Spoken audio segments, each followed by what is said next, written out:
Fala pessoal, tudo bem? Deixa eu tentar adivinhar quem é você. Você é um pai ou uma mãe com filhos em idade escolar e está preocupado com o desempenho dele, com as notas dele? Ou não? Você é um professor que sabe que parte do seu trabalho é ajudar o seu aluno a desenvolver autonomia, mas não está muito certo de quais são as etapas para chegar nesse objetivo? Fica tranquilo, eu gravei esse vídeo especialmente para te ajudar. Depois de ver centenas de alunos que passam aqui pela escola todos os anos, ficou muito fácil identificar quais são as etapas do amadurecimento que uma criança precisa passar até chegar ao ponto de ser independente academicamente, de poder caminhar com as próprias pernas em busca dos resultados desejados.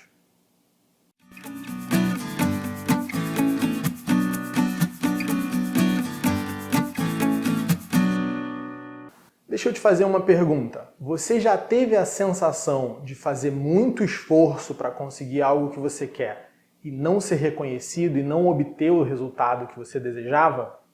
Então vamos lá. Meu nome é Luciano Nogueira, eu sou diretor pedagógico do Camões Pinóquio e para tirar essa dúvida, eu vou começar te contando uma história, uma parábola. Imagina só um garoto, uma garota que pratica um esporte. Vamos dizer futebol. E aí ele está muito chateado, ele está muito triste porque ele não está se sentindo valorizado pelo treinador dele. Ele acha que ele treina, ele acha que ele se dedica, mas ele não consegue uma vaga no time.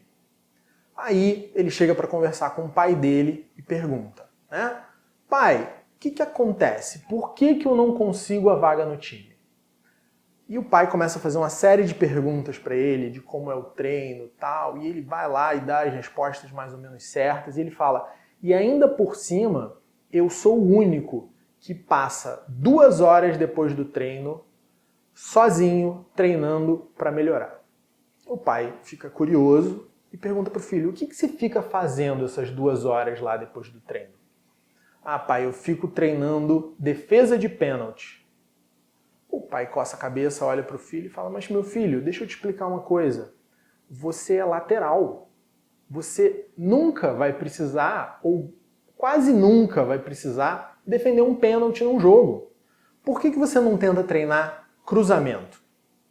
E é um pouco disso o que às vezes a gente faz, o que as crianças fazem quando estão tentando alcançar um objetivo. Óbvio que não é tão claro assim, tão gritante assim.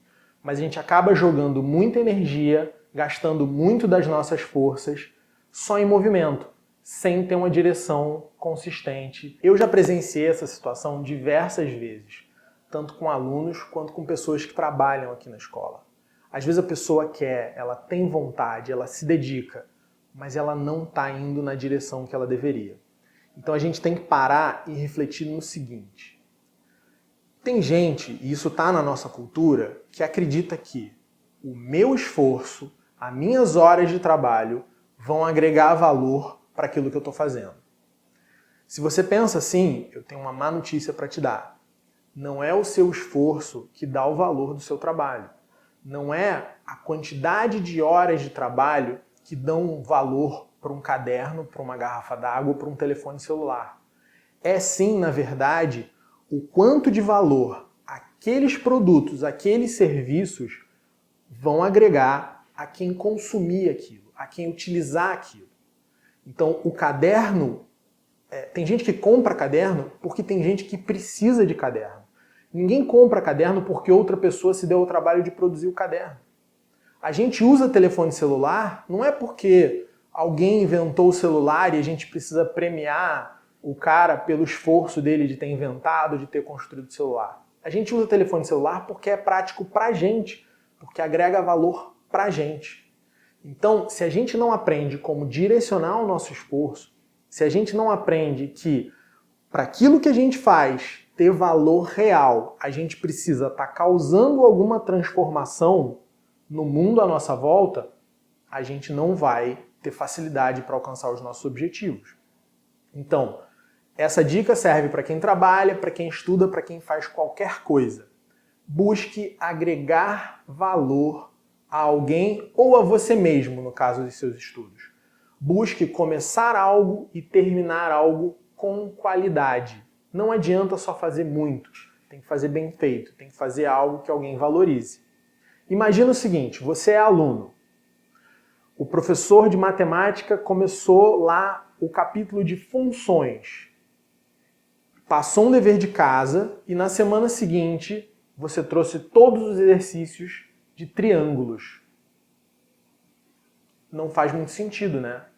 Então, a gente tem que entender para onde a gente tem que caminhar e buscar aquele objetivo. Então, antes da gente resumir esse vídeo, me responde só mais uma pergunta. Lá no início, eu consegui adivinhar quem você era? Você é um pai ou uma mãe preocupado com o desempenho do seu filho? Ou você é um professor preocupado em como desenvolver autonomia nos seus alunos? Põe aqui embaixo, escreve pai, mãe, professor. Eu quero saber quem está me assistindo para poder me comunicar melhor com você. Então, gente, para a gente fechar, 3 tópicos para ficar muito claro para a gente. Primeiro, direcione o seu esforço. Se você se depara com uma árvore cheia de fruta, qual fruta você vai querer colher primeiro? Aquela que está no galho mais baixo ou aquela que está no galho mais alto? Você pode chegar a colher todas as frutas daquela árvore, mas a gente sempre vai começar pelo galho mais baixo. Se a gente direcionar o nosso esforço, a gente vai ser mais produtivo na escola, a gente vai ser mais produtivo no nosso trabalho, a gente vai ser mais produtivo sempre. Segundo ponto, não existe atalho. Não existe uma forma de você se dar bem, tirar nota alta ou ser reconhecido por aquilo que você está fazendo, não fazendo nada ou fazendo quase nada. Você tem que se esforçar, você tem que se dedicar. E terceiro ponto, agregue valor. Faça aquilo que é esperado de você e um pouco mais.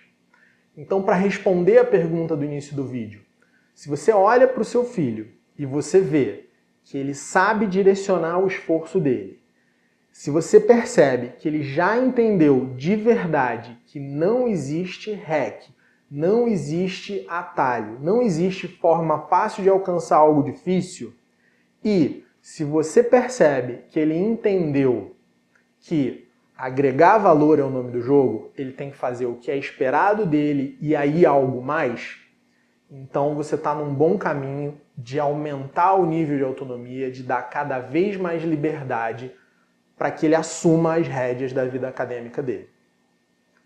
Vou te dar uma notícia que talvez não te agrade.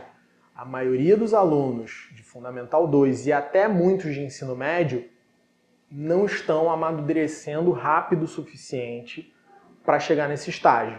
Então eles precisam sim do nosso acompanhamento. Eu não tenho como chegar aqui e te dar uma idade. As pessoas pedem muito esses marcos de desenvolvimento da escola e de quem trabalha com educação. Ah, o desfraude é com 2 anos, a alfabetização é com 6, vai poder estudar sozinho no ensino médio. Não é bem assim. Criança se desenvolve cada um na sua velocidade. Então o desfraude pode ser um pouco antes, um pouco depois dos 2. A alfabetização pode ser aos 3, 4, 7. Né? Depende do seu filho, depende de como ele está, depende dos estímulos que ele tem, depende de uma série de coisas. A autonomia para o estudo, a mesma coisa. Tem gente, e isso pode acontecer, que vai atingir essa autonomia lá pelos 15, 16 anos. Tem gente que com 30 anos ainda não chegou lá. Então a chave é observe, acompanhe e oriente. Os pontos que eu te dei aqui hoje não são para você ir lá num checklist e falar agora eu posso largar. São para você saber em que caminho você vai apontar o seu filho, em que direção você vai incentivar ele a seguir. E isso vai fazer toda a diferença na vida acadêmica dele. Gente, esse foi o vídeo. Se você ficou aqui até o final, eu vou colocar mais 2 vídeos aqui em algum lugar, um falando sobre desenvolvimento de rotina e outro falando sobre autonomia. Tá legal? Então, se você ficou até o final, dá o like aí, né? Valeu a pena. Se inscreve no canal, ativa as notificações e eu te vejo na próxima. Um abraço. Tchau!